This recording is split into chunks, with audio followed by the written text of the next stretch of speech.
জয় গুরু। পরম দয়াল শিশি ঠাকুরের শ্রীচরণে জানাই ভূমিষ্ঠ প্রণাম। আপনাদের প্রতি প্রত্যেককে জানাই আনন্দিত জয় গুরু।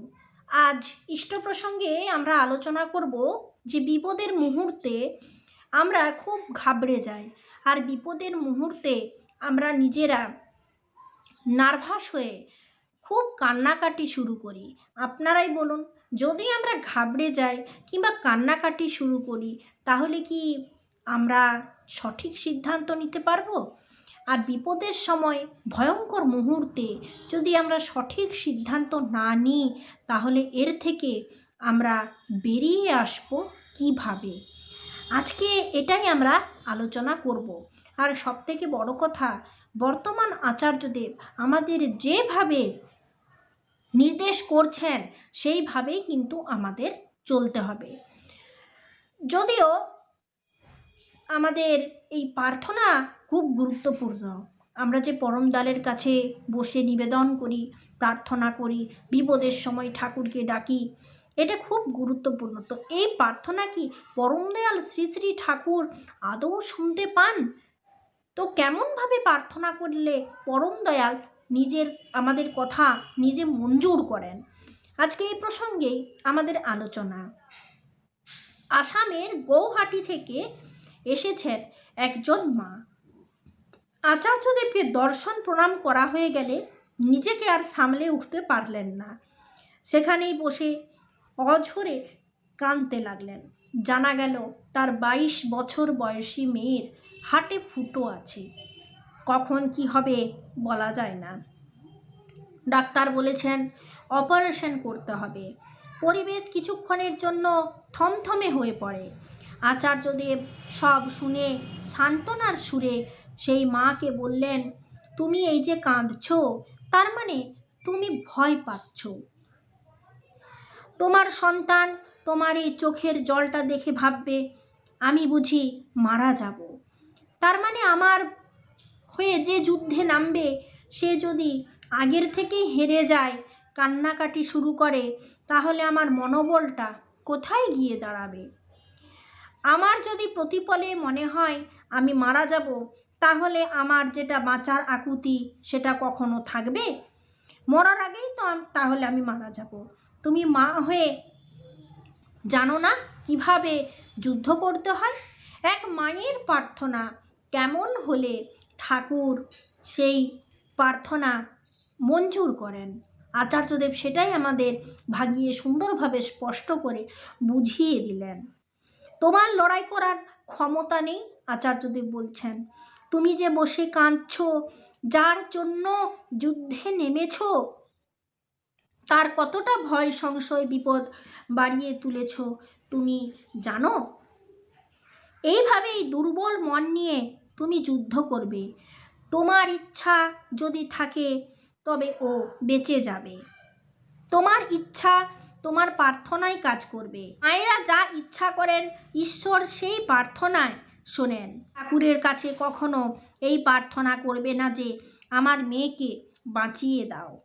তুমি মন দিয়ে প্রার্থনা করবে, ঠাকুর তোমার যা মঙ্গল তুমি তাই করো। বলো এই কথা অন্তর থেকে না টলে গিয়ে, তাহলেই দেখবে সব ঠিক হয়ে যাবে। তাহলে আমাদের প্রার্থনাটা ঠিক এই রকমই হওয়া উচিত।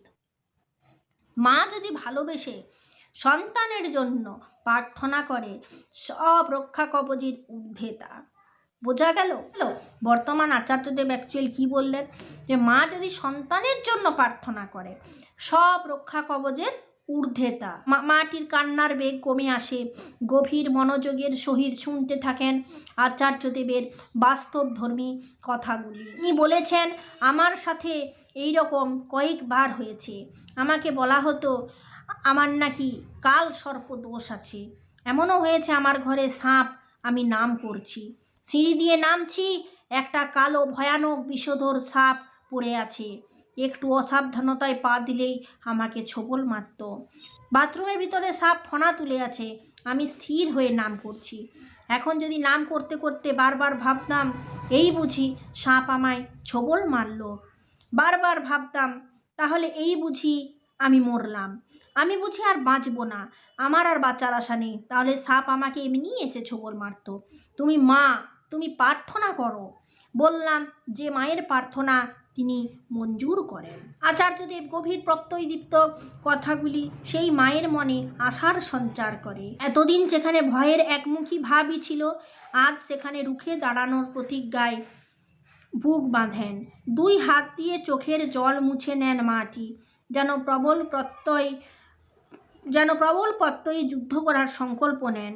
সন্তানের মৃত্যু চিন্তা, সংসারের জরা জীর্ণ ব্যাধির নাগপাশে পর্যুদস্ত এক মা নাটমণ্ডপে অগণিত মানুষের চোখের সামনে এভাবেই প্রবল প্রত্যয়ী হয়ে উঠে দাঁড়ালেন। ভেঙে পড়া এক মা মেয়েকে বাঁচাতে বদ্ধপরিকর হয়ে উঠলেন। যে মাতৃত্ব সংসারকে দ্বিধাদ্বন্দ্বময় অশ্রু সজল করে তুলেছিল, আচার্যদেবের পূত নির্দেশনায় সেই মাতৃত্বই হয়ে উঠল সংসারের কঠিন ভূমিতে লড়াই করার রক্ষা কবচ। আমরা এই বিপদের সময় ভয়ে কেঁপে উঠি।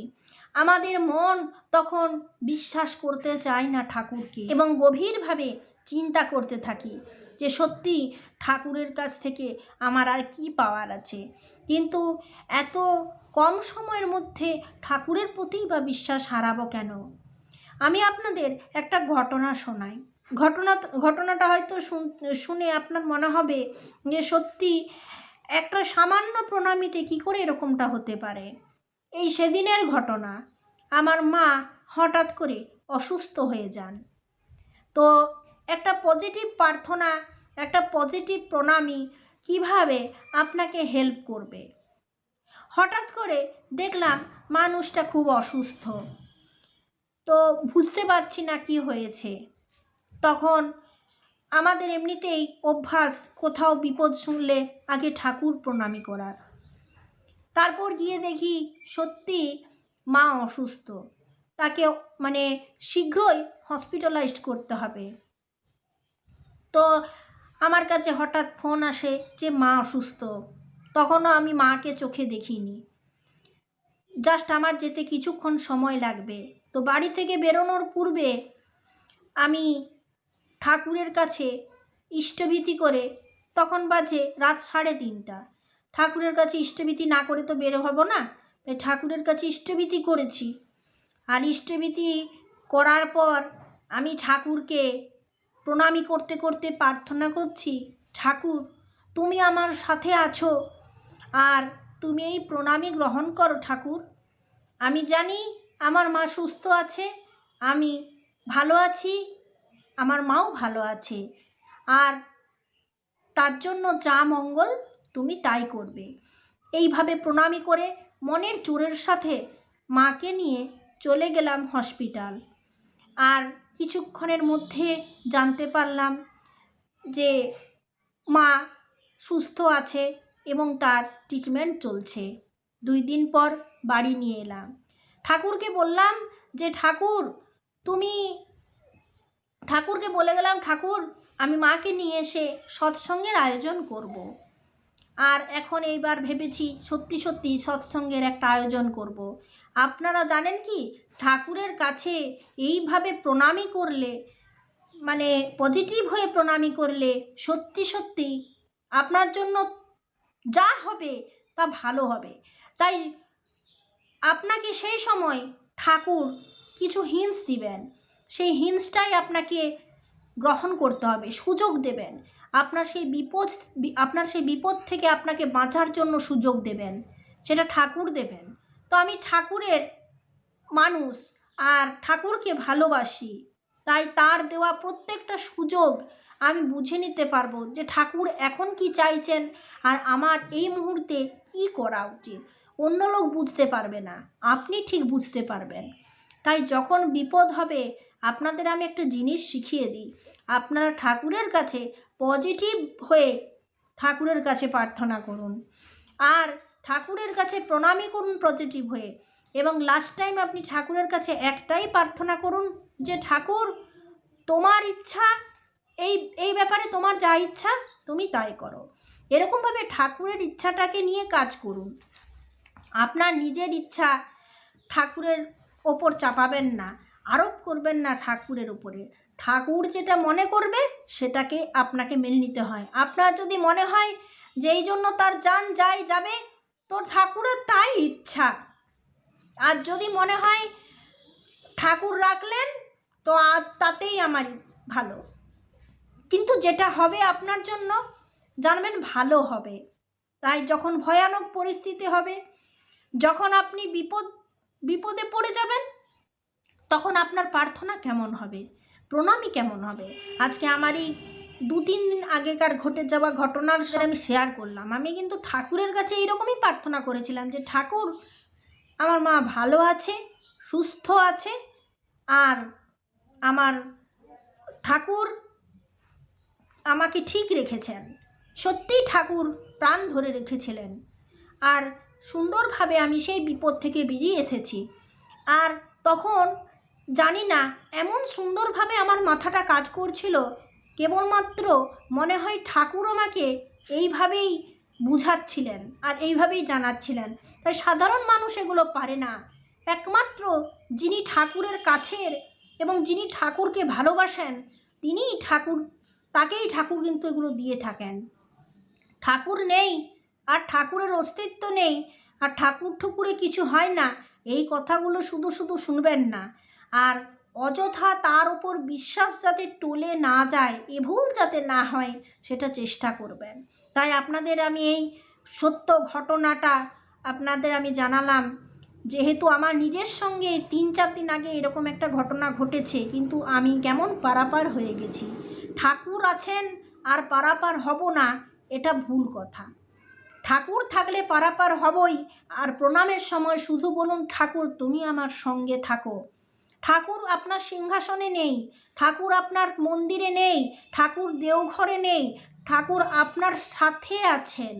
যখন যেখানে আপনি যাবেন সেখানেই আপনি আপনার ঠাকুরকে অনুভব শুধু করে যান। আচার্যদেবের এই কথা। তাই এখন আমি এই মুহূর্তে আপনাদের সঙ্গে যে ইষ্ট প্রসঙ্গ করছি, আমার সাথে ঠাকুর আছেন আমি জানি। আর আমাকে যা বলাচ্ছেন আমি আপনাদেরকে তাই বলে থাকি। তাই যখন যাজন হয় আর যখন তার কথা বলা হয় না, তিনি সেই কথার রাস ঠেলে দেন ভেতর থেকে। তাই আমি যা বলি যা করি ঠাকুর আমাকে দিয়ে করিয়ে নেন। তাই ইষ্ট প্রসঙ্গ চ্যানেল, তাই যাজন, তাই আপনাদের সঙ্গে এরকম ঠাকুরের কথা বলা, ভেতর থেকে বলি আর যা সত্য তাই বলি। তাই আমি চাই বিপদের মুহূর্তে বিপদের মুহূর্তে সেই থেকে বাঁচার জন্য যা যা ঠাকুর আপনাকে নির্দেশ করেন আপনি তৎক্ষণাৎ তা বোঝার জন্য তাকে ভালোবাসুন, তার সঙ্গে যুক্ত থাকুন প্রতিটি মুহূর্তে। আজ প্রসঙ্গ এই পর্যন্ত। জয় গুরু।